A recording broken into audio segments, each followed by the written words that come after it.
சட்டமுங்களுக்காக நண்பர்களுக்கு வணக்கம். இன்றைய பதிவில் நாம் தெரிந்து கொள்ளவிருக்கும் தகவல், விவாகரத்திற்கு பிறகு குழந்தையின் கஸ்டடி உரிமை யாருக்கு அப்படிங்கிறத பற்றி தான்.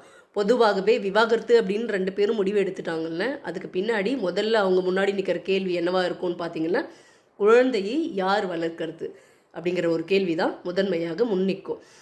அதுக்கு அடுத்ததாக தான் அவங்க சேர்த்து வைத்திருக்கிற சொத்து, மெயின்டெனன்ஸ், அலிமோனி அதெல்லாம் அதுக்கு அடுத்ததாக. குழந்தை அப்படின்னு வரும் பொழுது ஒரு தரப்பு வரமாக நினைக்கிறவங்களும் இருக்காங்க, ஒரு தரப்பு சாபமாக நினைக்கிறவங்களும் இருக்காங்க.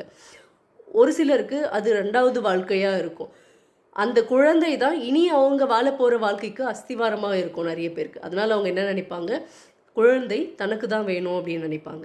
இன்னொரு தரப்பு பார்த்திங்கன்னா, அவங்க அமைத்து கொள்ள போகிற இன்னொரு வாழ்க்கைக்கு இந்த குழந்தை இடைஞ்சலாக இருக்கும், அதனால் வேண்டான்னு நினைப்பாங்க. இது 2 தரப்பு இல்லாமல் ஒரு தரப்பு இருக்காங்க. அதாவது அவங்க வாழ்ந்த கசப்பான வாழ்க்கையை